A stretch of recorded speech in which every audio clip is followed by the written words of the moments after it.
School Committee meeting. Do I have a motion to open the meeting? Recording in progress. So moved. Terrific. Second? Seconded. All right, all in favor? Aye. Aye. Great, thank you. Any adjustments to the agenda, Annie? Just a couple that I would ask for.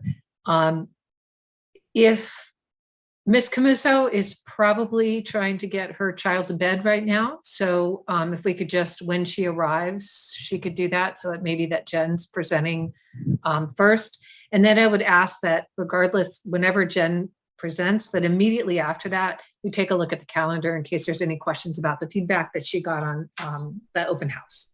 It's pretty self-explanatory, but we'll do those two things together. So we'll be flexible for Ms. Camuso's arrival and then just move the calendar to right after Ms. Dowd's presentation of the handbook. And that is it for adjustments. Okay, great. So we'll start with the capital plan conversation first, but we move to handbook related conversations. Camuso first, Dowd second, and then the calendar. Yeah, okay. perfect. And just to set the stage before our presenter, Chip Phillips from Colliers, presents a 10-year capital plan. Mr. Phillips and Chris and I met. We took the facilities audit that you had previously seen with the recommendations over 10 years, and then we put them in what the public can see linked to the agenda, a recommended capital plan, and the school committee also has it as an Excel file. You can see that we looked at the projects over a 10-year period, and then for each project, we placed it in a fiscal year and identified a funding source, so that then in the presentation, Mr. Phillips will be presenting for you overall the percentage that we're looking at for town capital funds, for school choice funds, the money we hope to secure through grant funding, et cetera. So that's what you're looking at. But the school committee, what I would request that the school committee do tonight is take a look at hear the presentation from Mr. Phillips, take a look at that Excel file together. If there's any changes you'd like to see in terms of how those projects are distributed, or if you have any questions about the rationale as to why they're distributed a particular way, you could certainly ask those of Mr. Phillips or any of us.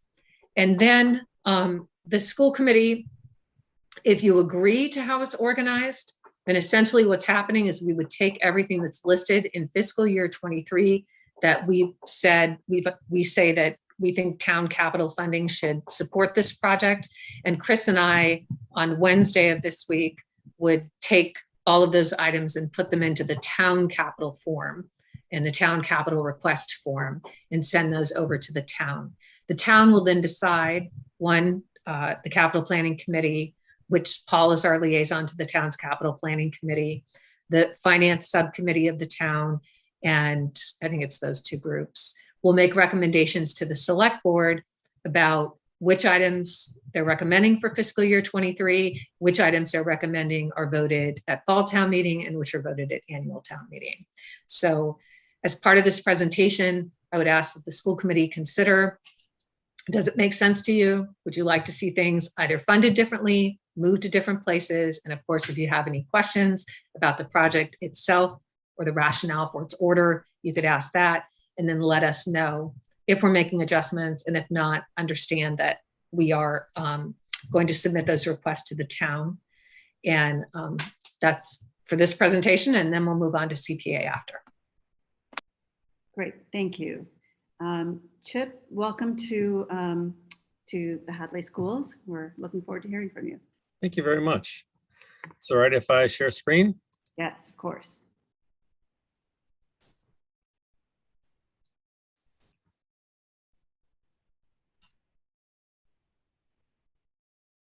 Can you see the slideshow? Yes. Perfect. So as Ann said, we did spend a good bit of time going through and talking through the projects in order to develop this capital plan that goes out 10 years. Frequently kind of want to make sure you're keeping a good 5-year plan going, but we did want to push it out farther based on where we saw some of the issues coming up down the road in the schools, particularly in Hopkins Academy. So we really did plug things out over 10 years. We identified projects not only related to what we saw in the conditions assessment, but additional items that were known in town. For instance, the elementary school roof is under consideration, the athletic fields phase 2, and then also district-wide technology upgrades that are targeted for the next several years. We want to make sure we start to put together a comprehensive plan, not just recognizing the needs from the conditions assessment of Hopkins Academy. Funding sources that we looked at included town capital. We recognize some projects, smaller projects, can be funded through school choice funding. There are other grants that we'll look for related to security or safety, and another of those kinds of items where there might be grants that are offered separately from some of the MSBA work. We did recognize MSBA funding for particularly roof projects. There's money available through the cafe revolving that we wanted to identify for some of those upgrades. And then also CPA, which is really targeted for the Fields project. Certainly ask questions along the way.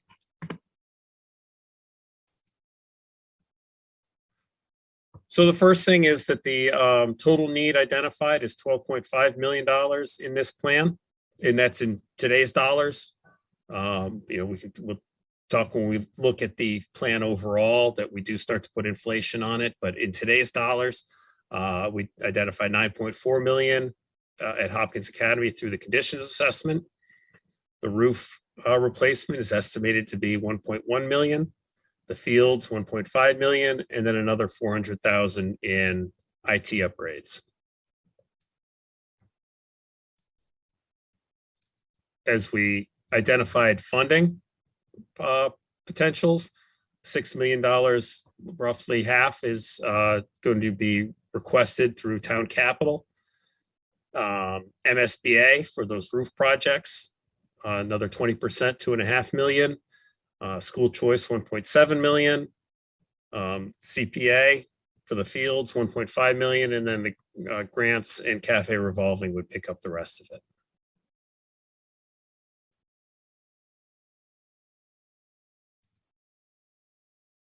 As mentioned, we're looking at a 10-year plan. We did, as we work through it, we wanted to recognize the priorities that were identified through the condition assessment. So we identified some things were priority 1, which would be, targeted for the next 3 years. Some things are priority 2, which would be the next, 4 years 4 and 5. And then priority 3 projects would be years 5 and 10, 5 through 10. There is a big bump in year 2. Most of that is outside funding for the fields and for the particularly the elementary school roof that we're looking for in year 2. The rest of it, as you can see, is relatively flat between around $1.5 million to $2 million moving forward. And also trying to keep a nice split on funding as well. Just to kind of talk about some of the larger projects highlights at Hopkins Academy. There's a number of just kind of minor repairs that all lump together. We're looking to address those in the first 3 years. The cafeteria roof we're targeting for year 2. The HVAC replacement is going to be a long project, phased, looking right away to hire an engineering firm to put together an overall plan and as well as an implementation plan. We need to, study what type of system is it going to be? Will it be a traditional oil system again? Is there opportunities for geothermal? Is natural gas somewhere down the line a possibility? As certain upgrades need to be undertaken over the next 3 years, we want to make sure that they're not undertaken in conflict of the overall plan. So that's why we want to start out with that engineering plan. That'll help identify improvements that can be made right away. It'll identify improvements that are made, years 4, 5, 6 down the road, as we want to start to phase out those steam boilers and the pneumatic controls and bring that into a modern system with appropriate ventilation and possible air conditioning in certain places to improve the environment in the schools. There are needs for additional ventilation now, but again, we want to make sure that we're doing those, with an eye to the future, so that we're not, putting new equipment in that is going to need to be replaced 3 years down the road. So that's why we really want to start out with that engineering study. Locker room refurbishment we have targeted for year 2. Interior finishes, really, looking at years 3 through 7. Most of those were priority 2 kinds of items for flooring and ceilings, casework, those kinds of things. Interior, the wood doors. Repaving, we have targeted for year 5. Sprinkling the building, we've got year 7 and 8, and the remaining roof areas, which we are recognizing as a priority 3 right now, the areas outside of the cafeteria, we're looking at year 7 through 10. So there's some time on those.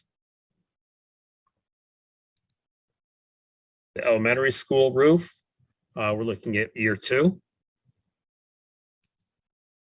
Athletic fields also year 2. That's why there's that big $5 million allocation in year 2. And then IT upgrades focusing in years 2 through 7. Included in those are, we've got laptop replacements, we've got projectors and whiteboards, server replacements, Chromebook replacements, additional cameras. All of those are those kinds of things that'll be phased in over the next years 2 through 7 at both schools.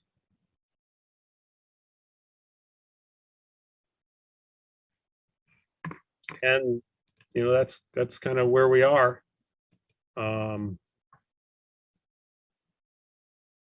So certainly, if anybody has thoughts, questions about how we place things, why, items that you'd like to see either move forward or back. Thank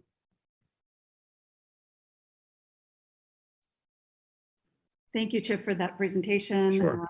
And before I open it up for questions from the committee, I just want to recap for the viewing public, some of who've been following along this conversation we've been having for the last year, and others who are just arriving today to this conversation. We have 2 pretty solid schools from the standpoint of from foundation and bones, and what we're looking to do is really identify the core aspects, HVAC being a key old facet of Hopkins, and roofs being key things that are needing replacement, and a fields project that we've started and want to get over the finish line. And thank you for helping us see it in a sort of 10-year way that allows us to plan and utilize the funding we have access to through ESSER and other sources, and really project forward some of the other sources we may need to tap into. So that said, I don't have any big questions as it stands right now. My real big question was around HVAC, and you answered that in terms of the engineering study. I think it's a great idea to do an engineering study that gives us a more complete picture of what's accomplishable. So I'm glad to see that that is there. So I'll pause there and see what other questions my fellow committee members have. I'll bring a couple of questions. Just curious, Chip and Annie, what criteria did you use to put these things in what bucket? Capital, MSBA, that kind of thing? So in terms of determining a funding source, when it comes to something like MSBA or CPA, there are eligibility criteria. So those are very, very narrow. And because MSBA, and Chip, you can certainly jump in if I mess this up, but MSBA, we're looking at, in this case, accelerated things that would qualify for accelerated repair, which are boilers, roofs, and windows. The other bucket is a whole new build. It came to my attention, there's been some discussion in town that the school committee is talking about a brand new school building, not in this plan. We're talking about comprehensive renovations. So first of all, we identified, is the project even eligible? When we look at CAFE revolving funds, those should be things that directly benefit the food service program. So for example, the roof over the cafeteria, the equipment in the cafe. So we couldn't use CAFE revolving to replace tiles in some other part of the building. When we were looking at town versus school choice, let me minimize my view here so I can go to, so I can make sure that I'm seeing the plan with you guys. Give me 1 second. There we go. When we asked ourselves, should we be looking at town funding or should we be looking at school choice funding? Town funding, in some cases, if smaller items, we certainly looked at school choice. You can see some similarity there. We have several smaller items. When we are looking at larger items or items that have been on our capital plan for a while. So the renovation and repurposing of locker rooms you see in year 2 is town capital. This is something the town is familiar with this request. So that was sometimes part of the criteria. So one was, what projects are eligible for which sources of funding? Very small items we weren't going to bring before town capital, and certainly those items that the town had seen previously, we would present to the town. And similarly, when using grant funding. So if you see grant funding next to there, we were brainstorming around the kinds of grants that are typically available for safety and security. Is it something that's eligible for ESSER funding? Things like that.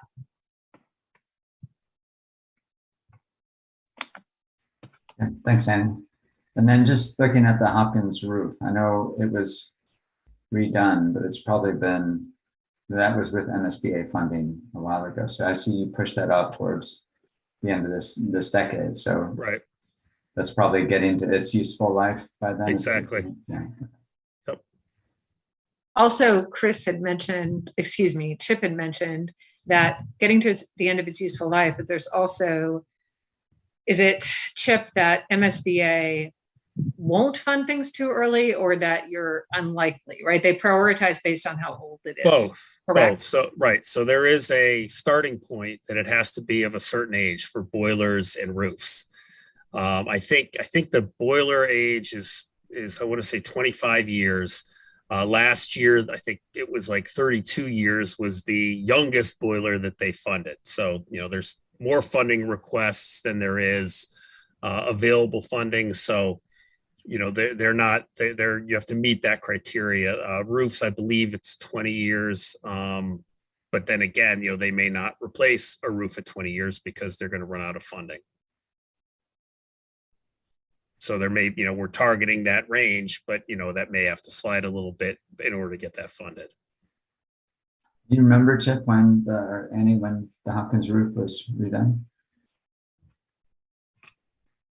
I do not. I believe Dr. Young was superintendent, and Chip may be looking at something, or Chris may remember. Yeah, I'm looking to Just see if curious. I find it in my notes. I don't remember off the top of my head.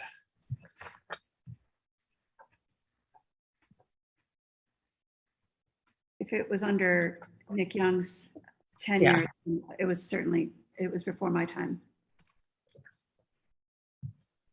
I think overall, this is a really helpful approach. Thank you. Yeah, it's sobering when you put it down there, 100 some odd rows of. Yeah, but the reality is that if you start thinking in terms of new construction, you'd be talking about 25 to 30 million minimum for the size building you have, and that would be all at once. So here we are spreading out 25 or what was it 12 and a half, yeah. 12 and a half over 10 years. Right. Plus inflation, it gets up to more closer to 16 million in the end. Yeah. Especially early on, the early couple of years, we're looking at some pretty significant inflation in the industry. Yeah. And talking to estimators and contractors, we're carrying 7.5% for the first couple of years, then down to 6, 4.5, and then getting back to the 4 level, which is historically what we've seen in construction. But we're anticipating that this is going to continue for the next several years. That makes sense. And can I, because I just missed it. Chip, what was the figure that you gave for compared to new construction? Yeah. 25 to 30 million for a 66,000 square foot building, 62,000 square foot building. I'm just watching neighboring towns like Amherst and those are potentially bigger buildings. Those numbers they're talking about double that. Yeah. Right. Double that, and they also have had now cost increases, right, that have been significant, which is to be expected given inflation. The only other thing before you continue your conversation, just know overall, as people are saying, this makes sense. There's one thing that I do want to continue conversing with Chris about. It doesn't affect the town capital side. It's on that engineer. That actually may very well be an ESSER eligible expense. And it may be more logical for us to use that funding because of the timeline by which we need to expend that funding. But again, that doesn't affect the town capital request. The question is it school choice or is it ESSER funding? It's not. That's just one thing I wanted to point out to the school committee. Oh, Chris is trying to talk. Is he not covered? Yeah, I just didn't want to jump in. I did get the okay from the state that it is ESSER or ESSER fundable, I guess, if that's a word. Great, so we have the choice. Yep. Terrific. All right, Chris, I'm going to lower your hand. And so continuing on with other questions for Chip. Christine. I have under the list, it says renovate and repurpose the locker rooms. What do we mean by repurpose? So, the way typically when we have seen locker room renovations from this vintage, there becomes additional space once you start to renovate those because generally kids aren't showering as much. The space requirements today are much less than they were when these buildings were designed. So I don't know what that is. You're going to hire a designer. You're going to figure out exactly what you want to do with those spaces. And there may be a way of capturing space for other purposes or, smaller space, don't know. But, it's not likely that it will be the same configuration that you have now. Okay. Great. I mean, a lot of school districts have grabbed a health classroom or something like that out of or some sort of physical education classroom out of former locker space. Terrific. Thank you. Tara, Ethan? I just wanted, I guess my thinking, Paul, you kind of stole my thunder. I was thinking about the roof as well. But I guess my question is pretty simple or basic. I don't know who wants to answer, but are we confident that we have 7 to 10 years in that roof since it's going to be that time until we touch it? We should. I mean, there will be repairs here and there, but based on its age, based on, its maintenance, we saw it as a priority 3, which would put it in that time frame. This is, a 10-year plan is only a guide, particularly once you get past 5 years. You're putting things in that makes sense. If for some reason that you need to bump that up a couple of years because it starts leaking more, certainly the plan has that flexibility.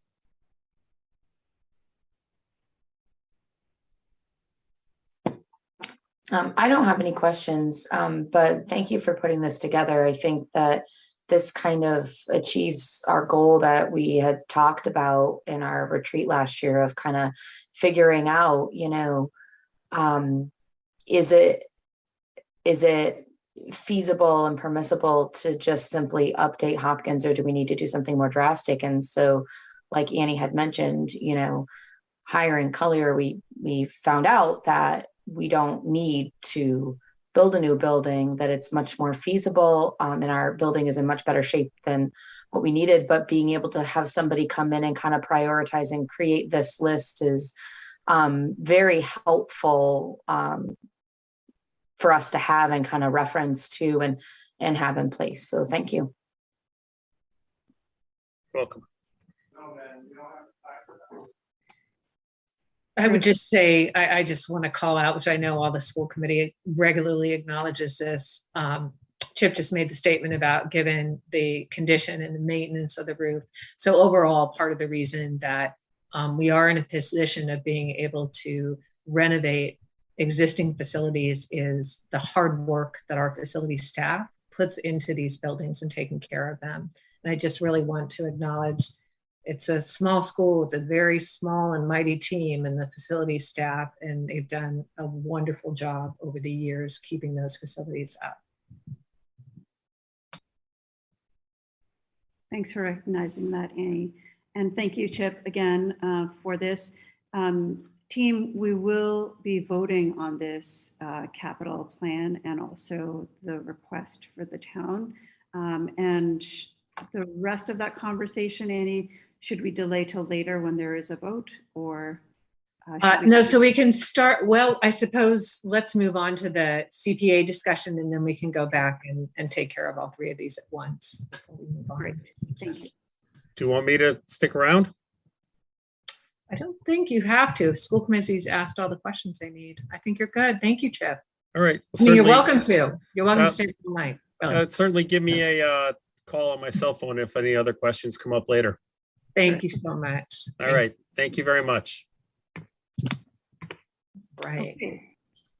So then the question is on the capital plan, we have the fields as being fully funded by CPA funding.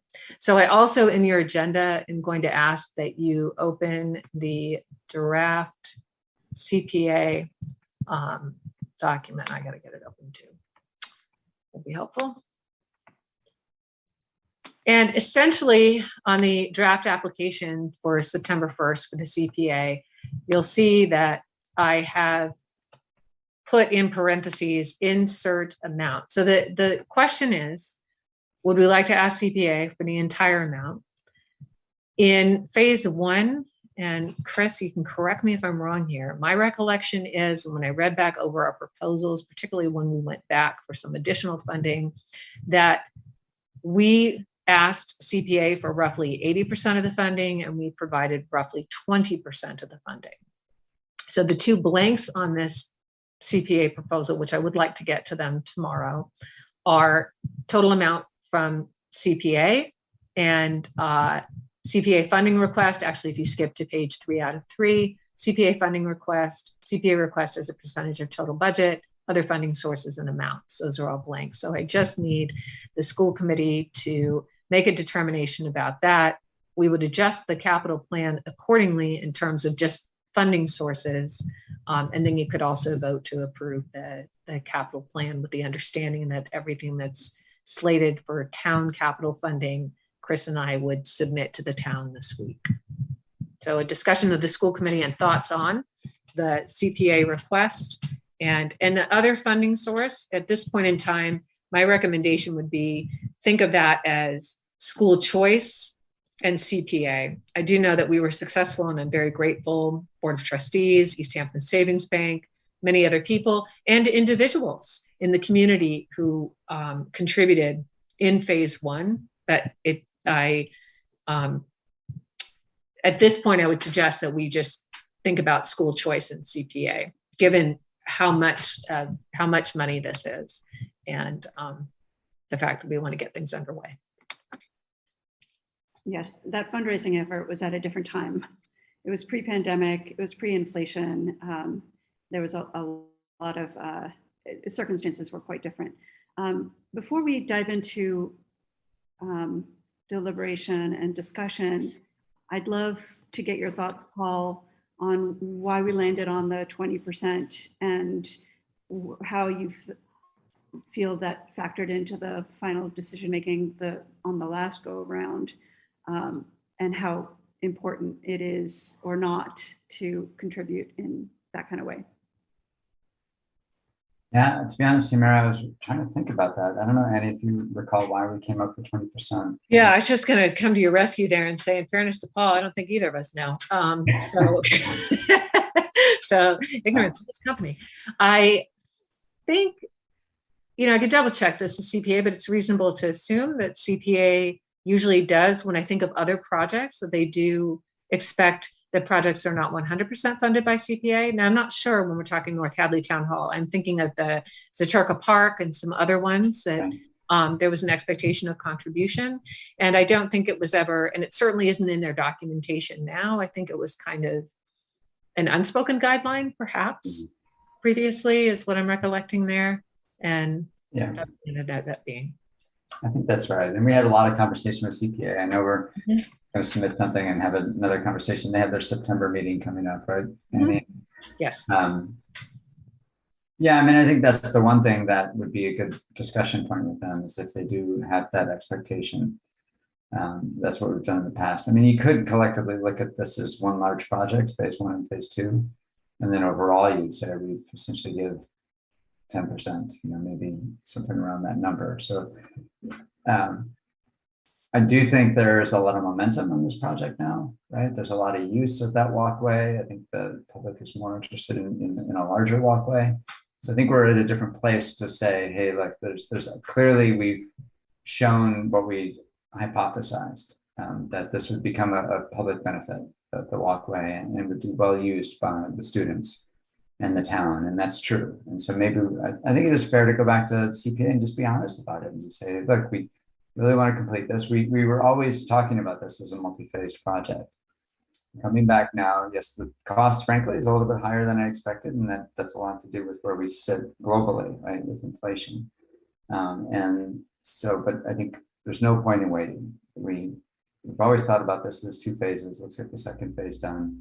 What is it that CPA can do to help make that happen? I would say, Paul, you're making me think of a good option here, is that we could also, we could leave it as at this time, just a CPA request, and indicate when I submit it, and in the email, I can let folks know that we'd like to talk with CPA about kind of their thoughts and expectations around local contribution, and maybe at that time also show them how, why we're leaning so heavily on CPA for this project, because it's in the context of this 10-year, $12.5 million plan that we're committing a couple of millions of school choice dollars to. So certainly I hadn't thought about that I'm submitting the plan, but certainly I submit the plan with an email, and we can have this conversation with them at their meeting in September. That's right, and I thought that was the intent, right? With your previous presentation that Chip gave about all the different funding sources, this is sort of a multi-town, statewide effort, essentially, to fund this $12.5 million worth of work here, and we're asking CPA to help do part of that. Any other thoughts from committee members?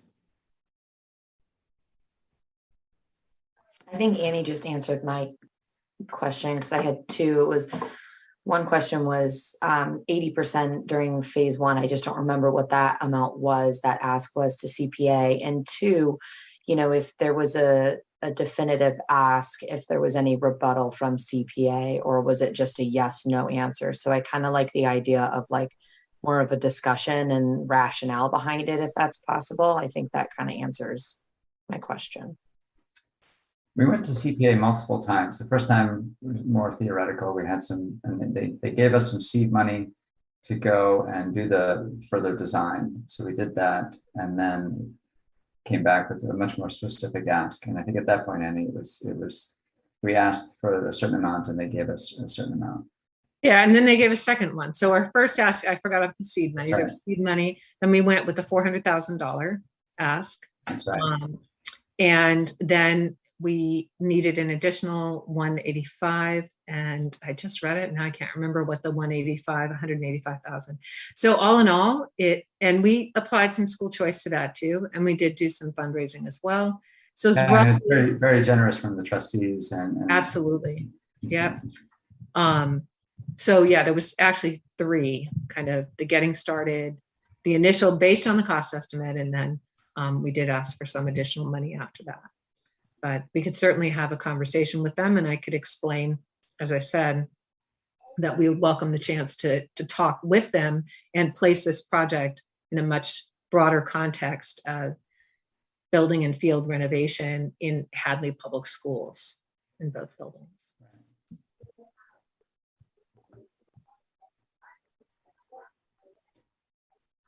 I have to say, I philosophically like the idea of contributing to a portion with the funding that we've saved. It's overall, we will be spending quite a bit in capital expenditure. And I wonder whether we can reduce the number of times we're going back and forth before a fall meeting if we are trying to hit a conclusion and a decision point from CPA before fall town meeting, whether it makes sense to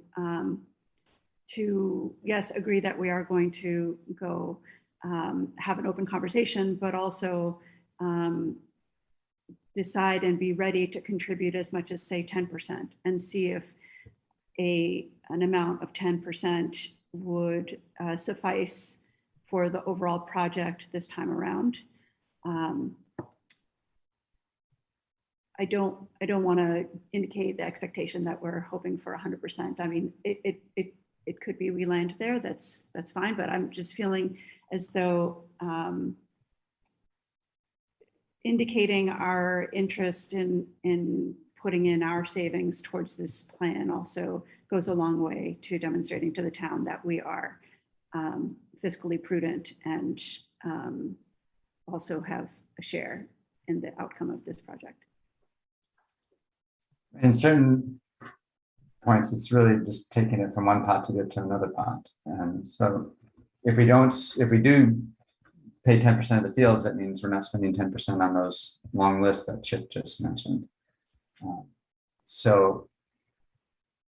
And honestly, that's the question I have as CPA is funds we all pay into with our property taxes, and it grows, and they spend money on projects just like this.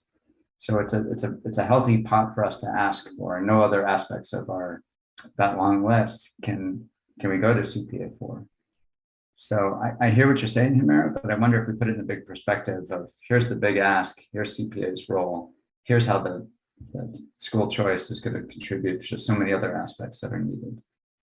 But it's worth asking CPA if they say no, our expectation, fundamental default expectation is X percentage comes on a CPA project, then that changes the story. Do we know if fall town meeting is what they aim to have information for voting purposes? Yes. So we would meet with them on September 12th at 7 p.m. So if we'd meet that evening, and then I believe that they are looking to have their recommendations ready for the warrant for town meeting. As CPA recommends, and they have the vote there for fall town meeting, which is at the end of October, I think. And warrants have to be set and ready to go with town hall by a certain date. Correct, but CPA will work that out because that's their deal, right? So we don't have to worry about that. We've met the CPA deadline is that we have to get this in by the last day of this month. So we'll have our what you have in front of you in the agenda. We'll have that in by tomorrow. Then we will go before them. I know for a fact they have a meeting on the 12th. They might have 2. So they'll probably end up telling us when they want to talk to us. They may want to talk to us both times. They may have us go, CPA meeting is on the 12th. It looks like it's when it's scheduled. So I'm sure they'll ask the people who submitted things to come on the 12th, have a conversation with each person who's put in for a project, and then make recommendations. And they may say at that point, we'd like to fund this project, but they'll deliberate just as you are, but we're only up to this amount. And it would require you to do something else. And we will meet, we'll have a regular school committee meeting, I believe, before fall town meeting. We needed to have a special one just to discuss this for some reason, we could do that too. Okay. So it sounds like we have a plan. We'll go ahead and submit for the full cost of the project and start the dialogue. And based on the feedback we receive, we'll respond. We'll base our contribution, if any, from there. Perfect. So the votes that we would need from the school committee are to approve the 10-year capital plan. And of course, just a reminder, all you have to do is approve it with the understanding then that everything listed for town capital under FY23, Chris and I will be submitting this week to the town on their forms that they asked for. That's one vote to approve that. And actually, I think that's fine, because in that it already says that CPA, the entire amount for the fields is listed as funded by CPA. So in approving the capital plan, it ticks every box. Okay, and you'd like us to vote on all action items at the very end? Oh, you can vote it. You can take it now. You can, it's up to you, however you want to do it, whatever's easiest for you. Yeah. Do I hear a motion to approve the capital plan as presented? So moved. Seconded. All in favor? Aye. Aye. Motion passes. Thank you, Annie. All right, thank you. Okay, moving on. We are discussing changes to the handbook, and we're starting with Hopkins Academy. Welcome, Ms. Camuso. Thank you so much. Sorry, I'm late. I'm just going to actually shut off the sound on the baby monitor. I did summarize, everyone should have gotten the other document that summarized and included the page numbers for the changes that were made. A lot of the changes in the handbook this year were not as significant as previous years. We did some sort of overhauls the last couple of years, but there were a few different areas that we updated and that I did want to point out. And then if you guys have any questions about anything I summarized or just anything else you saw in general, certainly I'm happy to answer what I can around that. So one of the things that we have happen a lot is that families drop off food. And so that was happening more and more frequently. In addition, because of COVID and unintended pandemic reality was that there are things like DoorDash and delivery systems that happen more and more, and kids who wanted to have food delivered to the school. So we had an added section around families obviously can still drop off food, but when it would be appropriate to go get it. So rather than leaving the middle of class, making sure that students are leaving at breakfast or lunch or during passing time, and then additionally not allowing any sort of delivery of food to students at the school building. So it was kind of a weird one, but it was something that I think post-pandemic was just happening more and more. We also added the one-to-one laptop program language to the handbook. That policy, though, is the same one that we've already looked at as a school and that kids get separately. It just wasn't in the handbook. So we just made sure that it was in the handbook as well for families. We also, I'll come back to the cell phone one because I know that's probably a bigger topic. So I'll come back to that one. We had some language around senior privileges. So the way that senior privileges have worked previously is there's a bunch of requirements around GPA, attendance, and conduct. And then those are checked quarterly. And then students might lose their privileges and then not be able to earn them again for another quarter, which, as you can imagine, can also be very upsetting for seniors sometimes during the fourth quarter.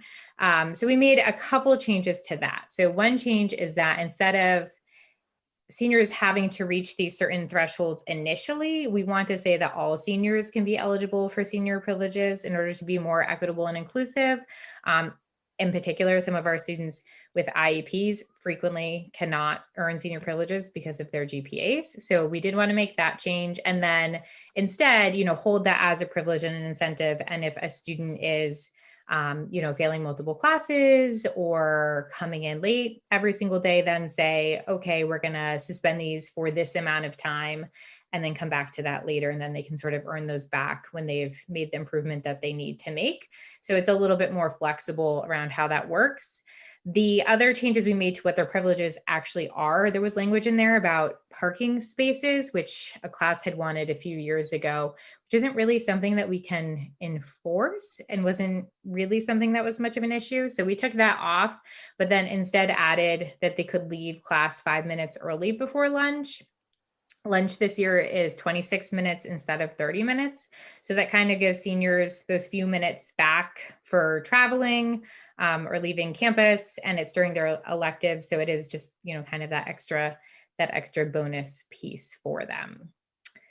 We added, which used to be in the handbook, but somehow disappeared, our language around searches. So we connected with the legal department around that and just added that back in. I'm not sure what happened to it. Annie actually caught that for us, that it was mentioned on a page that did not exist. So that's in there, which isn't super exciting, but it is important to have. And then we had a policy that you guys have already approved and reviewed around restraint that just wasn't in the handbook as well. And so the attorney suggested that we include it in the handbook. So that was added to the handbook, taken directly from what you guys had as your policy. And so then the last one, the cell phone piece, I know we've done a lot of conversation around the cell phone policies, and we're not moving forward with Yonder at the time. So the thinking on our end as a school is that it's really important for us to get clear about what the problem is. I thought, we had a really good conversation about, is there a problem? What is the problem? That seems to be different for different people. And so trying to convene the stakeholders to figure out what is the problem if it exists. There's also the idea that, there might, based on research, be a problem, but it might not be an actual problem for people in the community. But either way, what is that? How do we know if it's a problem? And then what do we want to do about it? Because even my own previous suggestion, about having them in the front of the room is kind of against research, which shows that even just seeing your cell phone drops your scores on assessments. So I think it's just more complex than what we could come up with within the time we had over the summer when our staff and students are not there. And so I'm looking to spend this year to kind of look at that together with interested stakeholders and then get feedback from all of the stakeholders around that and see where we end up at the end of the year. So for this year, we just made a few changes to the current policy. So for example, there's some language around cell phones being away, which is kind of vague. So we added that should be either in their bag or in their locker. We also eliminated, we clarified some pieces about when to use them. So they can still use them with permission. They can use them to take pictures of homework, to communicate with their families. So we just gave those specifics for staff. And then we decided to eliminate things like AirPods and smartwatches. I think the language in the handbook is the Bluetooth wireless texting capable headphones, whatever category or type of headphone like that, which becomes really problematic. And we have regular fun old-fashioned headphones for kids if they need them, certainly in the school. And then the smartwatches too, of any kind. I should clarify, again, texting capable. So I know there's things like a Fitbit that doesn't have any type of internet or texting, like that's fine. But anything where they would be accessing text or internet or things like that, we're just trying to reduce them having those different types of distractions. And so just that was something that wasn't in the policy before because they didn't used to exist. So we sort of had to update with technology as things change, and not everyone has them. And certainly kids could have them after school for their practices. They just can't have them within the school day. So if they're in their locker and they never come out, that's not really an issue. But if they have them, then they will fall under the same consequences as a regular device and they will be confiscated. So that was the other piece that we sort of tightened up a little bit, was the what happens. And that piece is also to kind of help us collect data as well. So we added, making sure to add it to SchoolBrains. If a student has their phone in a way that they're not supposed to, they don't sort of get this, put it away. If it falls out of their bag, that's different. And I have examples for staff around some of these different things. But in general, it's confiscated. And then if they have it again, it's confiscated. And then a parent or guardian has to come pick it up. And it just sort of continues in that way. So we made some changes around that. And I think that's the majority of them. So what questions or comments do people have, if any? You're muted, Humira. Thanks. Thank you for taking us through this. Really appreciate it. And I also really appreciate the thoughtfulness around the cell phone strategy. We are definitely, I'm keen to hear how it goes, the complement of change in policies and procedures and what we learn. So I hope that we'll have a chance to get some kind of like interim mid-year feedback on how it's going to determine whether we need to change course. And Christine. All right, around the cell phone policy. So students will still be able to ask permission from the teacher to use their cell phones. Yes. Okay. So we didn't change that aspect. We left that as is. Okay. Are we talking about just the cell phone policy or the handbook in general right now? Oh, the All handbook. of in the general. handbook. Okay, I have just one thing that I wanted to, actually, there's two things I wanted to address. The first one is on page 101 of the handbook.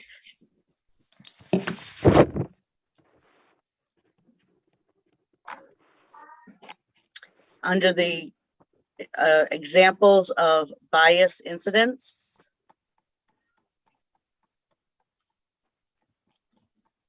Yep. The language that says or racial customs, the third bullet. Yep. Is there a reason we use that language? Because customs are based on culture, not on race. So I'm a little, I believe, Annie, you can correct me if I'm wrong, but I'm pretty sure these particular sections all come from the attorneys and the state definitions and laws. Give me 1 second to make sure mine goes to the right page. It's under the civil rights policies, hate crimes and bias incidents. I just gotta get to page 101 as my computer is really slow to load. I apologize for that. It's taking forever to load. And then That or school committee one. I can say it's prior to me, so, and it just has gone through every year, Chris, so I haven't. Yeah. no, I just couldn't find it, the Yeah. definition anywhere. Like I tried to find like what exactly is a racial custom. I know customs are based on culture and ethnicity, but you know, to me, there's not necessarily racial customs. So I just wanted to see if we could clarify the language. I can find out if that's the legal definition. yeah, I'm looking there too. Or Right. if it's something that we had as a school district. And then, yeah, I mean, I'm happy to look at that and clarify and make an adjustment. I think if it's don't know for sure, Annie, but if it's a legal definition, I'm not sure that we can change it. Civil rights policies. The hate crimes. attorneys could tell us that. Yeah, so there is, I'm just, yeah. So this probably is, we can check with the attorney, but my guess is that you are correct, that this is actually one part of larger school committee policy, but also that it is attorney recommended because of, like, that's how the laws are written. I can agree with you. So one, we can verify that, but judging on its placement there and where it is and where it says hate crimes and all the legal references in the section, we'll verify with the attorney that was this attorney recommended language for us, and certainly can seek then a legal definition for that term. Yeah, or I mean, certainly the school committee has the right to suggest any revisions that you would like to make in there too. So I just thought it should be changed to cultural customs. That's all. Yeah. I can see how if there will be negative comments to a student from another country or another ethnicity or of another race, that they may be referencing racial characteristics. and ethnic customs. Right. And calling those two out specifically would actually cover more comprehensively both of those areas. I agree, racial customs, there is no such thing. There is no race that Right. has a specific custom. There is no difference between the races. So racial characteristics and ethnic customs, it would be, something I'd be willing to swap out in reference, so long as the grammar read correctly. Yeah, and the attorney can check, so I can make that suggestion to her and then she can verify. And then Annie, we should probably just double check whether or not this is also in a specific school committee policy. Yeah, so we'll take this as two things, because if it is a policy, it was also MASC attorney recommended. But the question that we'll ask, is there anything the school committee would like to replace the phrase racial customs with racial characteristics and ethnic customs? Is there any legal reason why we cannot do that? I can't imagine there is, but we'll just verify that. It's our job to do that for you. And assuming the attorney says, no, that's fine, I'm also taking this to mean that the school committee, if this is in fact in school committee policy, that we replace it there as well. So we would do both. Yes. Am I hearing you all correctly? Okay. Okay. And Chris, you said there was a second area? Just under the unexcused absences on page 10, it says that I'm sorry, it's about the definitions. It says something about truancy, but truancy really isn't defined. So maybe just adding, it would be considered truancy if the child is willfully failing to attend school without lawful, reasonable excuse. Just because it says we define truancy, but then there's no definition of truancy.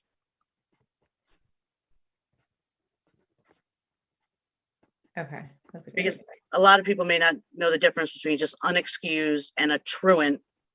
They may think that, oh, if my kid's just absent and I didn't call in, that they're truant. That's not the same thing as a willful, disregard for the rules, and that's all. Yeah, and so I'll look at that and then I'll ask the attorneys again if I wrote down the language you suggested, Chris, but what works in terms of the definition there. And sometimes they have one that they will also share. So I can follow up on that. Great. Thank you, Christine, for bringing up both of those. Any other comments on the handbook? Yeah, go ahead, Sarah. I just had a question about the cell phone policy or the changes to the cell phone policies, and everything you laid out in regards to the changes sounds reasonable to me. My question is, and I know you mentioned that it'll be documented in School Brains. I'm just curious more about specifically how you plan on collecting data, how you plan on analyzing it. Will there be further surveys done? Like, I know when this was brought to us, we did the surveys. Are there going to be teacher surveys? How periodic will they be? Are you tracking it, by grade? How is this being assessed? When is it being assessed? Just a little bit more of because I'm guessing you're not going to just put all this in at the end of the year or go, okay, how did this go? I'm guessing this is an active, document. So I'm just curious kind of what that's going to look like.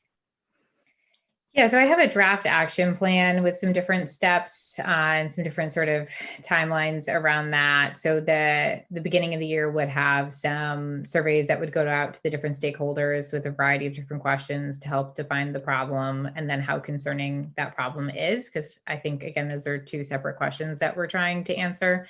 One could say there is a problem, but also not find it, compelling that something needs to be done about it.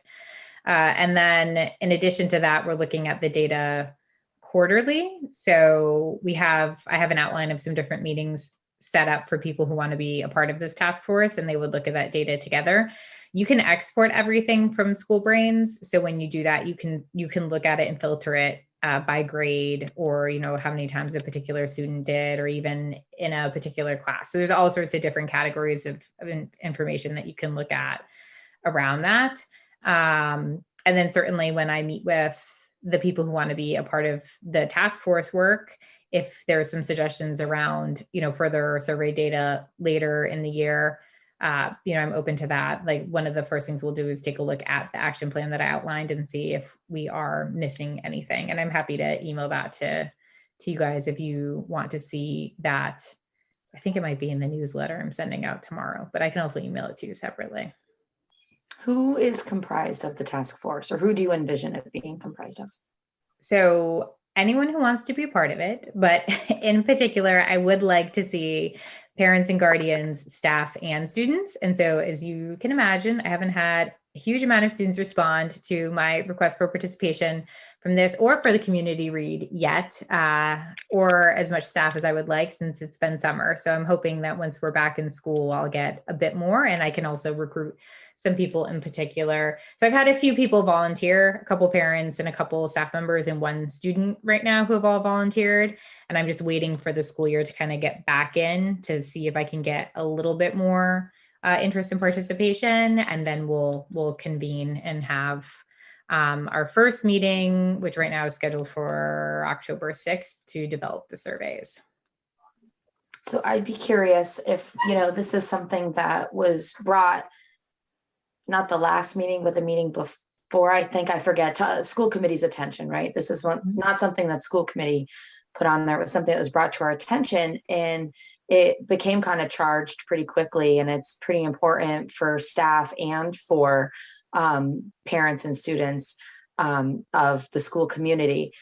So I would just ask that when we do surveys, that summary of the results, or summary on a quarterly basis, if that's when everyone is going to be meeting, that at that next school committee meeting, we could get kind of an overview of how things are going. And, I guess my point behind it is that, I would anticipate that if there's something glaring at your first quarterly meeting, that maybe, changes might be made sooner than at the end of the school year, right? Like if we're seeing some glaring information that's concerning, then I would kind of expect us to take more immediate action on adjusting things rather than at the end of the year. So I would just be curious to hear kind of feedback from the surveys, how things are going, so we can kind of, as a school committee, just kind of compare when the surveys first went out versus the change in your policies now, and how it's working, just keeping us on top of the information as we go. Sure. I want to add to that request that we are especially mindful as we are collecting data of what's happening, where things, where infractions take place, and for what reason, that we're keeping in the back of our mind what we know the research says around students of color experiencing disproportionate disciplinary infractions research-wise across the United States. And so as we are collecting the data about who's getting disciplined, I hope that we are also being mindful of collecting the data about what the issues are that are perpetuating the inequity, if there is any. So just being watchful of that. And I'm happy to share more input on that. If you're interested, come seek me out. Of course. Hey, April, one question on the handbook. On page 11, it's about an issue that was near and dear to my heart, bringing lunch that had been forgotten on the table. And so I just want to make sure, so it says here in 11, parents can drop off food for students. However, students can only pick it up breakfast and lunch periods or passing time. Is that what you're saying? So the parents can drop it off anytime, but the students can only get it at certain times. Is that Absolutely, right? Yes. Is Yeah. that clear enough, or do you think I need No, it's good. That's not how I understood it when you. when I presented it? Sorry. Yeah, so, but no, that's parents can come. Delivery services cannot. So that's that's a clarification. That's a great one. That's a new one. Yeah. Okay. Yeah, it is a new. It's all post COVID. There's some weird stuff out there. It's definitely definitely new, and it's not like there's a ton of people, but kids are creative these days. So no, but parents, guardians, certainly family can drop anything off. What we just don't want to see, which we were starting to see more and more again post COVID, was students leaving in the middle of class to go pick up their Dunkin' Donuts and then coming back to class, and they can wait the 30 more minutes till passing time to get it. Gotcha. But Paul, you may not get a job for DoorDash and drop off your children's things. I was thinking, that's right. I have that, I've had that job for about 19 years now. Yeah, that's right. All right, any other questions or comments on the handbook changes? All right, hearing none. Do I hear a motion to approve the handbook changes as recommended? Seconded. All in favor? Aye. Aye. All right, motion passes. Thank you, Ms. Camuso. Thank you. And over to the elementary school, Ms. Dowd. I will say elementary school DoorDash is running rampant. It's crazy. I was actually going to thank Principal Camuso for putting that into the handbook, because I've been telling my own children that it was already in the handbook, that it was a violation. That's how I skirted around not having them order food right to the Hopkins store. But Paul, I understand your struggle because I'm Yeah. currently in that now. Of course. Yes. Can you Yeah. please just drop something off, or can I walk over to Cumbies? I'm like, Right, no, right, you're in eighth right. grade. You cannot do that. Yeah. So I just want to say thank you so much for letting me talk tonight. The updates to the HES handbook are minimal. But first, I just want to say thank you so much to Melissa Steinbeck, who's been my summer admin assistant, for helping me review things. Melissa has stepped up in a great way to support me and the opening of school in Miss Feltovic's absence. And I know Ms. Feltovic would also say thank you so much to Melissa for helping me and getting things ready and prepared for students to arrive next week and staff coming back this week. Some of the bullets you all received in your packet. The first change is on page 2, where I've added a principal message to our HES families and students. This was a nice addition that Principal Camuso had put into the Hopkins one, and I felt like I should add it as well, although I would argue her picture is much better than mine. Page 8 is my next change. That's a change in the student dismissal procedure. Parents are now allowed into the building. This was an adjustment we made towards the end of the school year last year. And because of COVID, we had reduced the number of people that were allowed in the building. So now we have more of a traditional pickup where parents are allowed to come into the building, go to the cafeteria, go to the gym rather, collect their child for dismissal and go on their way. And so that's kind of a nice change back to the way we had done things before. So now it's reflected in our dismissal procedure. Page 16, this is language recommended by the school attorney that highlights parents' rights to notify us if they don't want their children's information to be public. That's around privacy. Page 22, this is language around the student's dress code that aligns more with the Hopkins dress code. Just a note to families that we will continue to send out notifications to families about proper clothing when the weather changes, and reminders about snow gear, hats, mittens, things like that to prepare when we go outside during recess. Page 30 is another recommendation of this from the school attorney to remove language about illegal searches. Principal Camuso referenced that. Page 43, I took out the language concerning kindergarten report cards. A couple years back, we had kindergarten students only receive 2 report cards. Now they receive 4. So families have double the information and communication around how their children are doing. And it aligns with what the rest of the school is doing, which is the four report cards. So we amended that. Page 43 included language describing our PBIS, our positive behavior interventions and supports. This is our school-wide approach to monitoring and supporting students' behavior. I placed this by the code of conduct because while we have a code of conduct, our overall message is for our young students is that we're here to teach not only academics, but also what it means to be a kind person and kind to one another. Page 56, another recommendation from our attorney to include IEP team will conduct a manifestation determination meeting. This is around our policies again, just language that our attorney wanted us to include. And lastly, page 79, the physical restraint policy. This is, again, school committee policy, but we just have it reflected in the HES handbook, like Hopkins added theirs as well. And that was a recommendation from the attorney. Those are all the bullets that I have, but I'm open for any questions, comments, feedback. Thank you, Ms. Dowd. I do not have any questions, but I'll open it up to the rest of the team. I don't have any questions, but thank you for keeping the drop-off process the same.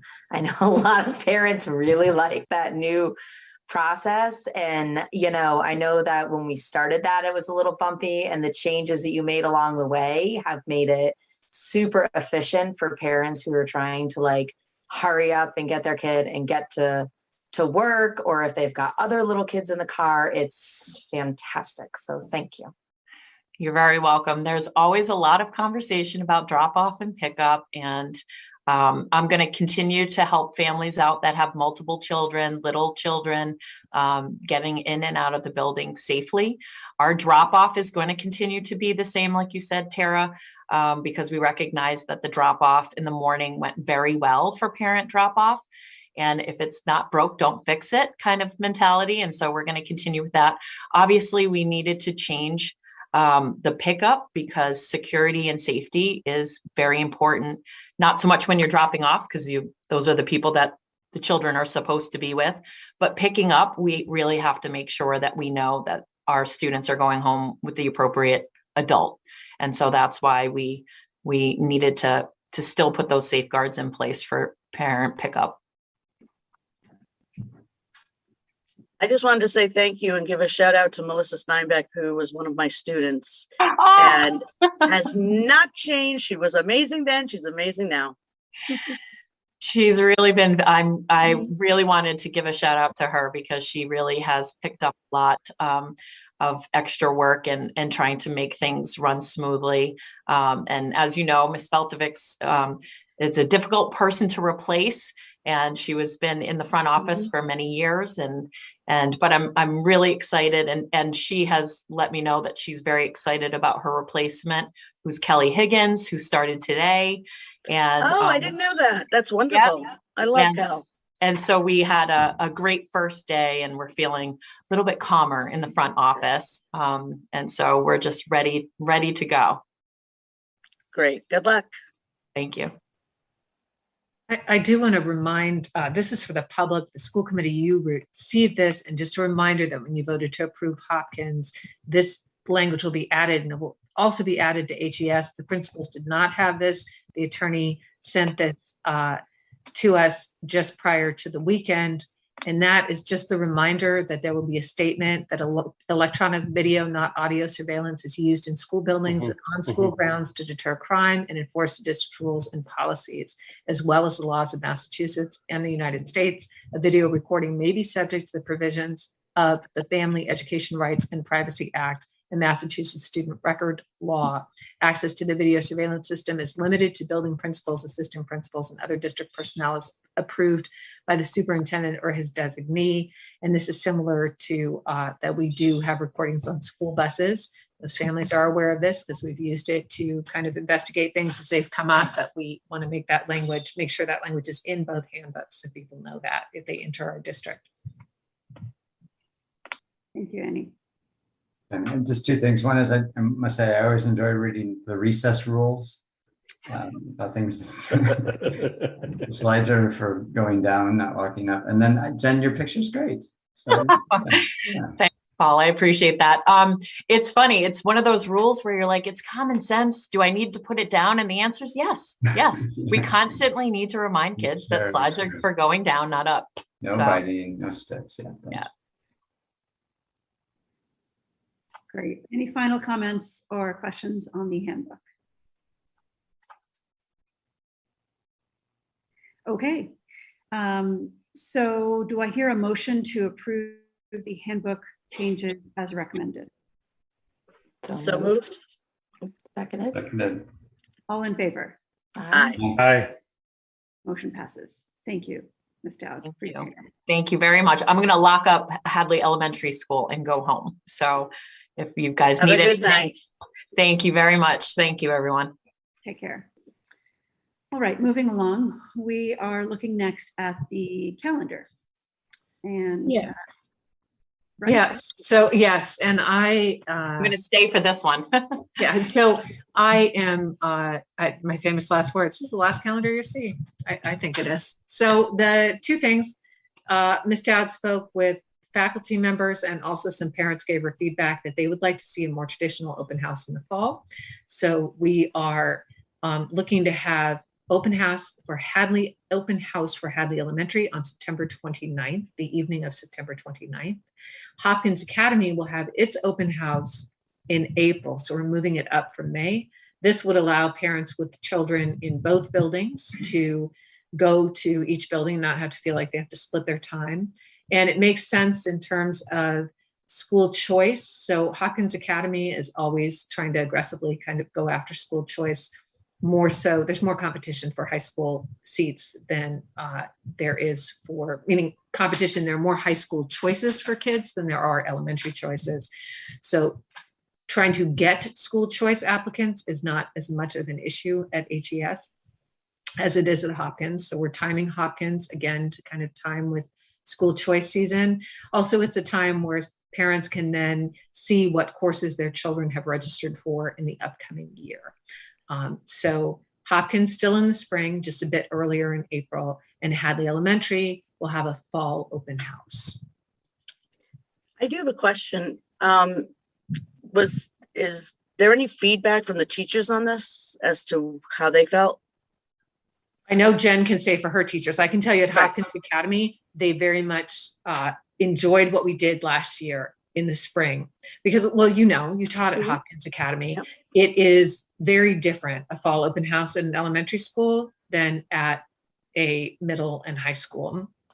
Attendance not as high at the middle and high school.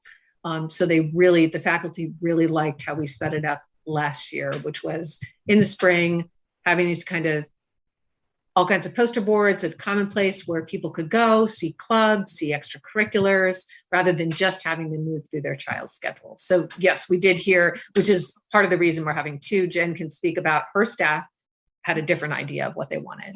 Sure. Okay. The staff at Hadley Elementary School, their feedback was that while the spring event was amazing, and I think everybody had a blast, the traditional fall open house really allows families to come in and meet the classroom teachers. We also allow time to sign up for the fall conferences. And so the feedback was, while the spring event was very successful, that the traditional fall open house, if there were no restrictions around people coming into the building, that people would like that traditional event. We relooked at the calendar. There is a professional development day the following day. And so we thought that it wouldn't be a disruption to anybody's schedule, especially for parents. And that's why we chose the date of September 29th. That's historically when around the same time we've always hosted that. And then some of the feedback from my families was that they would love a spring event and a traditional open house in the fall to really get to know the teachers. Some of the families, this is their first time ever bringing their kids to school, and getting to know the teachers and seeing the classroom and where everybody's sitting is very important to them. So to do that in the fall is something that most people wanted. I have talked to the PTO, who is willing and excited to maybe host a spring event at Hadley Elementary School. So I don't want folks to think it's a subtraction of, but just maybe a different organization to host a spring event, because we still recognize that our spring event, we had so many families, the feedback was really positive, and we would love to do something like that. And so it would be hopefully something that we would plan in the spring. I would definitely look at a different date with the PTO than the Hopkins open house. Personally, as a parent, I like to be able to go to both. And I think it would just be really nice too, to have some students and maybe some Hopkins students come and join us at Hadley Elementary School. Not to No, mention, I think having both is great. that there are Sorry. parents that, no, not to mention the fact that there are parents that have, some parents that have kids at both schools. Right. Mhm. So I'm just surprised with, because, you know, middle school, we always got a lot of parents. It seemed like it was after that things, you know, parents weren't showing up for open house quite as much. So are they going to still do teacher conferences Yes. and just have them schedule it online? Yes, and it's easy. There's also a lot more communication. I shouldn't say a lot more communication. It's different communication, right, at Hopkins Academy, because parents are using the parent portal much more, right? You're not checking the parent portal to see if your child got to class on time at Hadley Elementary, if they attended all periods, if they turned in their homework. Like, it's so scheduling through that is, there's Right. much more communication electronically at Hopkins Academy through SchoolBrain. So scheduling it won't be a problem. Great. Any other thoughts or comments about the calendar and the proposed changes? Okay, seeing none, we need to take a vote. Do I have a motion to approve this calendar as presented? So moved. Okay, Seconded. terrific. All in favor? Aye. Aye. Right, motion passes. Thank you, everyone. And we are moving back to item 4C for final review and approval of JJIB-R and JJIB-E, the form. So Pipchinsky and Percy. Sure. I'll just say, if you guys had an opportunity to look over the two forms, I just want to give thanks to Christine, who did most of the legwork, or I guess we could just say we used most of the changes, the edits that she made. And in the end, we tried to align this with MIA regulations as much as possible. And also at the end of the day, we wanted to give a little bit of space for the coaches to be able to ultimately make some of these decisions. And so that's kind of where we landed with this form. And then the move up request is pretty self-explanatory. It's just a number of signatures that the student needs to get before they can move up. Christine, anything I missed? No, I just added a little blurb at the top of the form, as well as a link to the MIAA website so that people can look for themselves, and just change the formatting a tiny bit by, instead of saying yes or no, it just says date approved. Okay, thank you, Ethan and Christine. Paul, Tara, any questions or comments?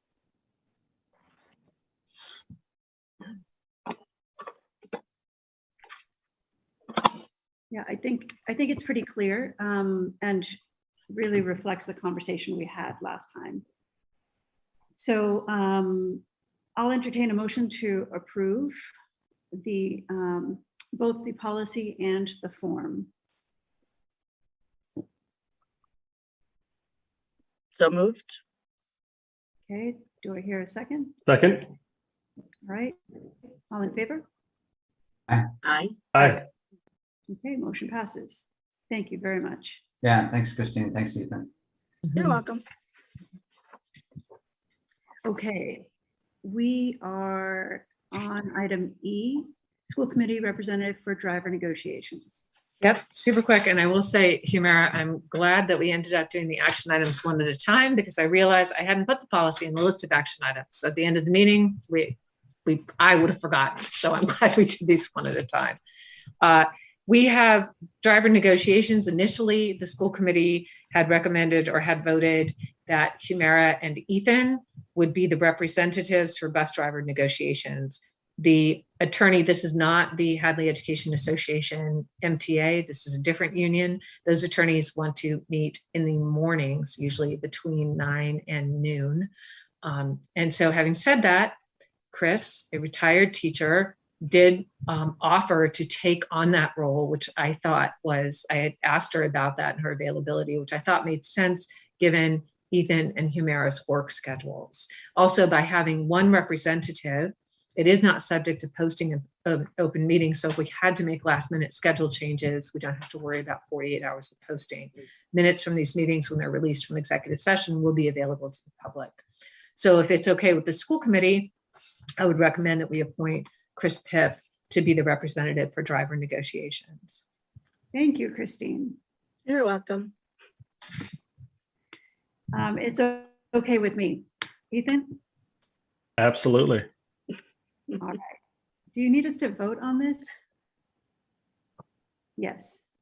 Okay. Yep. Okay. Do I hear a motion to appoint Christine to lead the bus driver contract negotiations?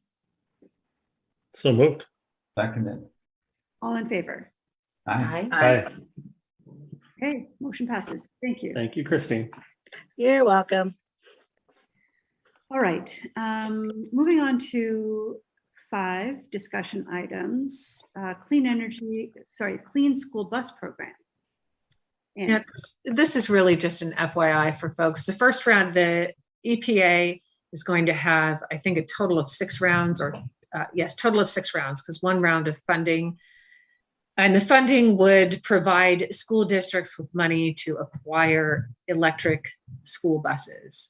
First round of funding application closed on 8/19. There'll be 5 additional rounds. In subsequent rounds, also school districts can partner with third-party contractors and kind of do a joint application so that third-party contractors receive funding to purchase electric vehicles and to purchase some additional infrastructure, such as charging stations, I think up to $13,000 and about $250,000 per vehicle.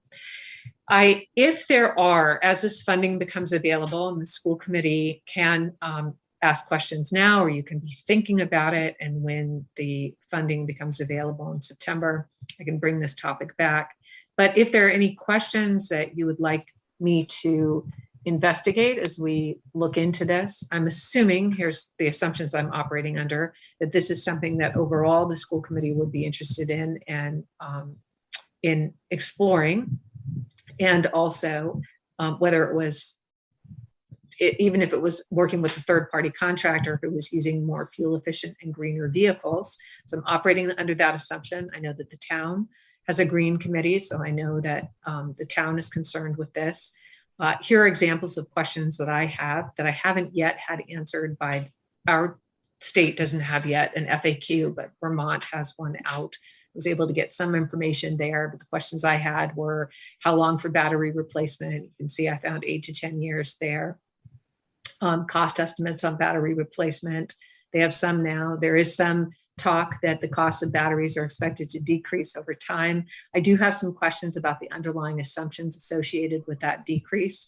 Is that an assumption that the materials needed to make the batteries will become more readily available, that there'll be a declining cost or no escalation of cost in terms of disposal of batteries, like battery trash? So just having information, those are the kinds of questions I'm asking. If there are any other questions that you folks had that you would want me to look into, you can see on the agenda, and the public can also see on the agenda the information I got when I was on the webinar with the EPA that talks about funding and limits, as I said, about $250,000 per vehicle and $13,000 for infrastructure. That includes charging stations.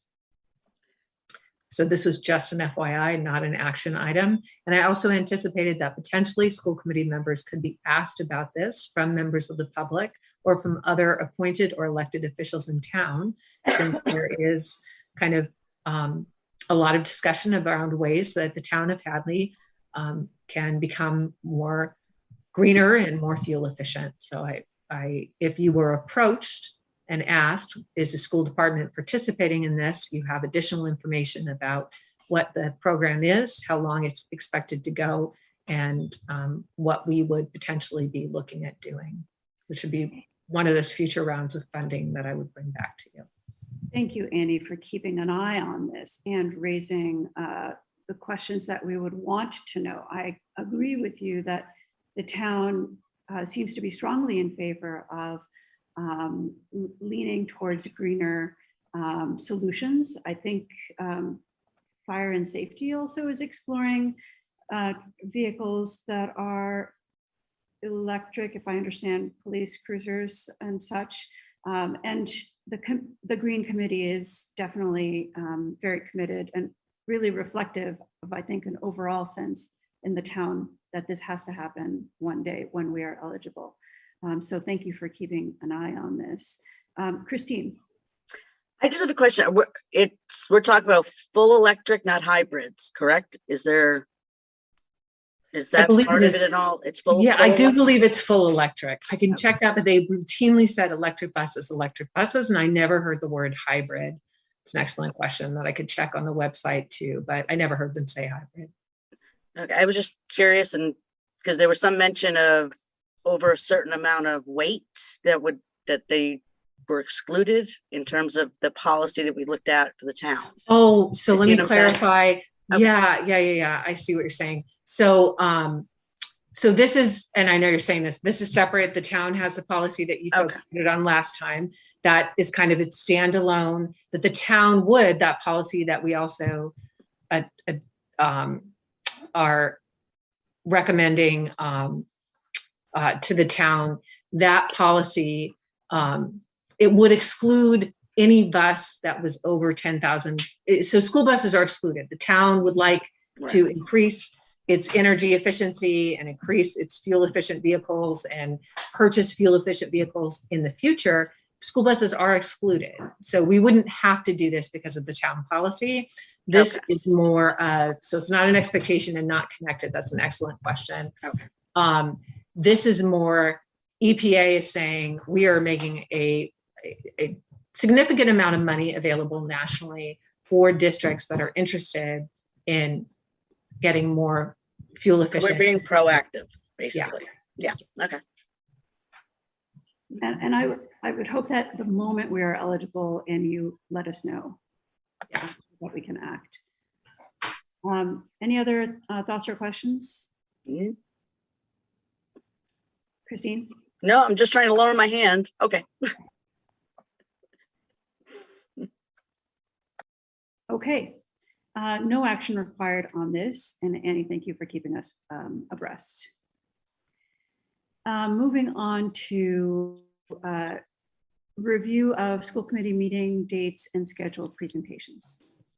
That is just, that's simply an FYI, that link. That doesn't mean they could change. They could, there's always business and other business reports, other things that come up. I didn't put every month the standing items, school committee reports, but just in general, I was trying to map out, trying to make it so we don't end up with school committee agendas that are just crazy, overwhelmingly packed. So trying to map it out for the year. So if there's anything as you look at that throughout the year that you say, gosh, I realize this is really missing. So I'd like to make sure that you do a presentation on this or get us data on this.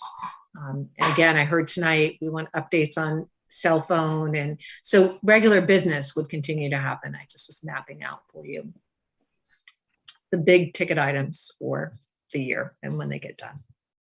Great. One thing that I hope that we can do, Annie, is work towards perhaps for the April 2023 meeting on inclusion, diversity, equity related matters. Some of the things that we've talked about in terms of like evaluating our own district's discipline policies and how that plays out and what we talked about our report card and sort of being able to gauge our performance year after year as it relates to certain equitable, parameters. So I'm thinking maybe April 2023 would be the right time to see the first such report cards. So I'm adding that here so I don't forget. Dashboard. Okay. Thank you very much. Any other comments from the team? Okay. And we don't need to vote on this, but thank you for organizing us so we can look ahead. All right. We are on to the, let's see, student safety monitors for single tier bus. Yeah, this is an update. I know all the school committees interested in this, and Tara, you had specifically asked that there's an update prior to the start of school, because the first day for single tier, I'd have to pull the calendar back up, but it is in September.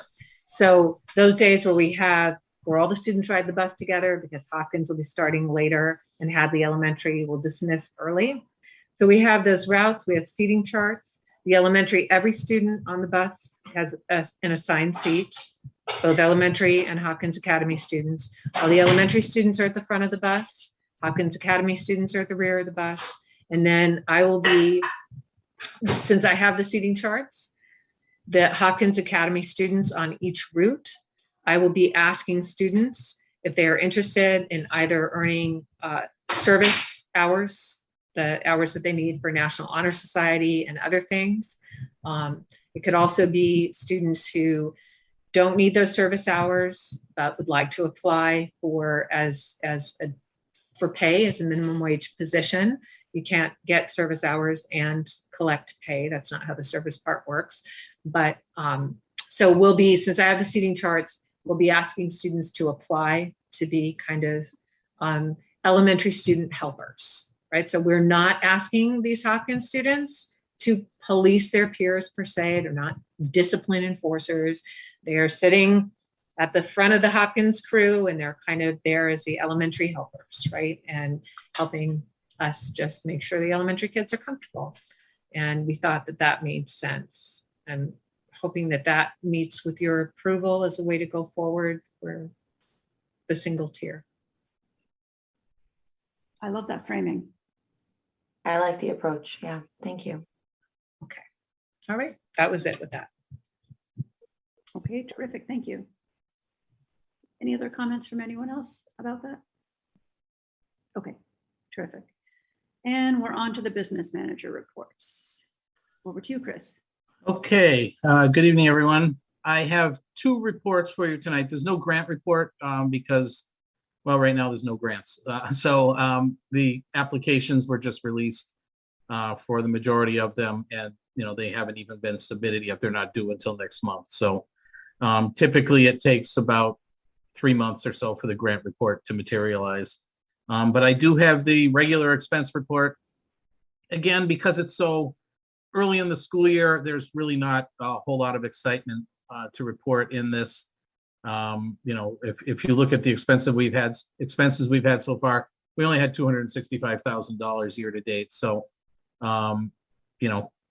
really not much for me to report other than, as you go through this, there are a couple of items that when I ran the report today, I started to research just because I was wondering, how did we overspend that line already?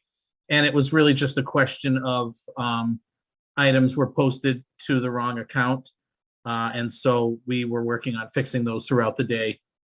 Sometimes it's a little bit difficult to know exactly what to charge a line to. And I know, for example, we had some tech expenses that were charged as AV materials instead of as tech expenses. I guess technically they are AV materials, but that's not really what they were purchased as. So items like that, we just went through during the day today and corrected those. So the report that you'll get next month will have those moved out of those lines. Other than that, I know I kind of sound like a broken record when I say this, but certainly at this point in the year, no cause for concern or anything in any of the lines, but I can certainly answer any questions you might have. Thanks, Chris. No questions for me. Anyone else? So the lunch, Chris, what's the plan for this year? Are there any subsidies for lunch money this year? Yes, so the students will have free lunches this year. Similar to last year, not quite the same. The reimbursement rate is not going to be as high as last year, but still that's a welcome sign that we get from the state to fund that. So definitely a good news item. Besides reimbursing at what's a great rate for the lunches, it kind of puts off the fact that we were looking at a price increase that was mandated for the lunch program, and now people get a reprieve for one more year of, those, what are essentially looming price increases, but might as well, take it while we can to avoid enacting them. Thanks. So are you saying that there will be some minor charge or it's entirely free? And I ask because I think I got an email from the lunch software that said we'll be starting up again. Does that sound right? That happened in the last week. I am not aware of that email. I Yeah, apologize. so it doesn't sound correct, because I believe that it's 100% free. What could happen? Yeah. We have a brand new food services director. She's doing a great job, hit the ground running. She may not realize that may be something that was set automatically to go out. So we can bring that to Must her have been. attention tomorrow. And Absolutely. yeah, thank you for bringing that up, Humara. She might have no idea. Okay. Great, thank you so much. All right, thanks, Chris. I just had one more, Yes. the revolving accounts report, Yes, which again, because it's so early in the year, there's really not a lot to report, but what it does kind of achieve is to show you where we ended the last fiscal year at, because I was not here for the July meeting, so there was no report for June 30th. So I just kind of highlighted the starting point of where we started the year off in yellow, and we'll be, moving on from there. Really not a lot of change between June and July for most of the lines, but it's just kind of there for your information. great. Healthy balances that we will no doubt spend down. Yes, that's usually what happens. Yep. Okay, terrific, thank you. Any questions for Chris on either report? Okay. Okay, thank you. Thank you. And school committee reports discussion.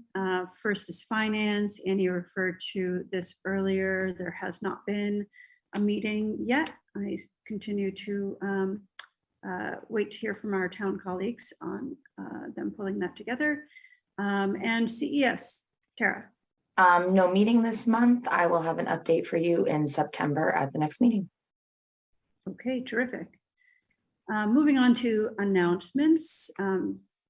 Joyce is unable to join us as our school board liaison for announcements, but we look forward to hearing from her next month.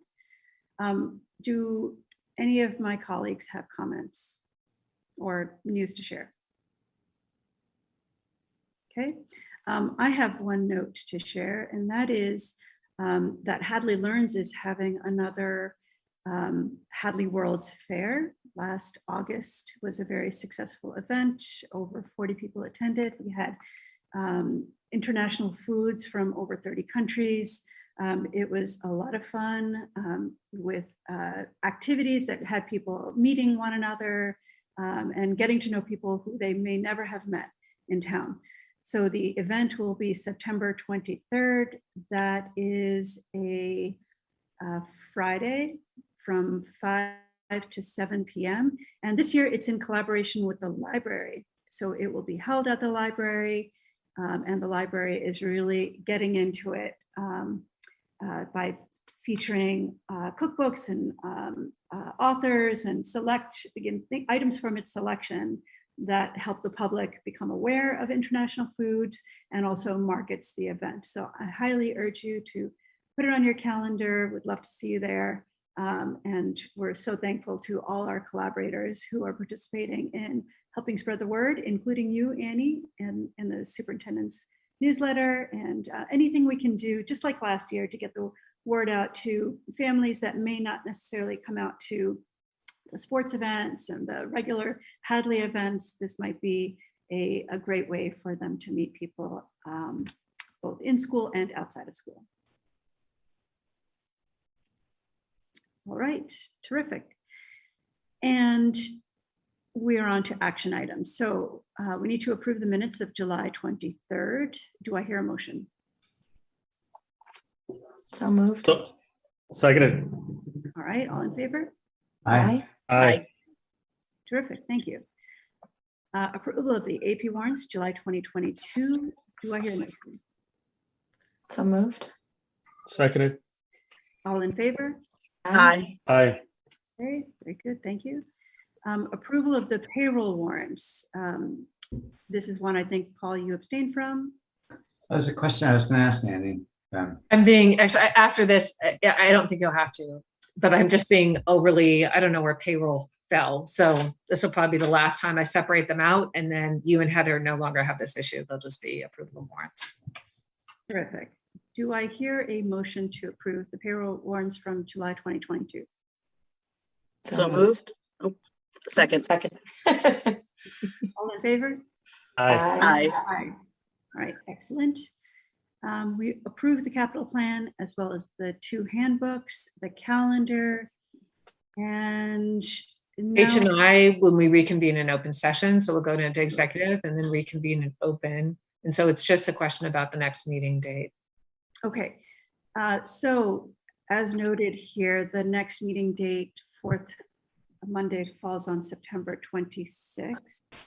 And it's noted that it's actually falls during Rosh Hashanah. And so we've never had anyone indicate that that was a problem, but knowing that that's a fact, I wonder whether we can quickly entertain an alternate date. Just the idea that we knowingly exclude a number of people who might want to come for a public comment for that agenda, which we won't know what it is yet, but still. So Annie, you had a suggestion, I but suggested September 12th. That does feel very rapid, but the good news is how many things can I get up my sleeve between now and September 12th? Probably far fewer. So it could be a lot shorter, because I am not in town on the 19th. So if you were available, and actually it would be a very tight, efficient agenda because CPA would then start at 7. So we'd need to end this, and I believe CPA is on Zoom. We'd need to end this and then get to CPA. that would be wonderfully efficient. Can other folks make it on that day, on the 12th, Monday, the 12th? That would be a 5 o'clock start, Annie? 5:30, same time. Okay, 5:30 to 7? I'm questionable. I'll be on CPA, but I'm going to be out of state. But it looks like you have a quorum without me. Can other folks make it? I may be late, but I should be able to make it. Great. And I'm seeing a yes from Ethan and And yes, a nod from Christine. Okay, terrific. So we will move that to September 12th from 5 to, and we'll have a drop. 5:30 is when we normally start, because I also want to be able to 5:30. Yep, great, 5:30 to 7. Perfect. Okay. We would just need the motion to convene an executive session. Somebody can make that motion, and to reconvene an open session. Okay, I move to go into executive session to conduct strategy sessions in preparation for negotiations with non-union personnel and to discuss strategy with respect to collective bargaining and to reconvene in open session. Do I hear a motion? I moved. Do I hear a second? Seconded. Yeah. All in favor? aye. I'm sorry, I should have set this up for you. You do need to roll call. That was my mistake, not to put it down for you. Okay, no worries. Bruger, Yes. Pfeiffer, Yes. Percy, Yes. Kuczynski, Yes. and Fussy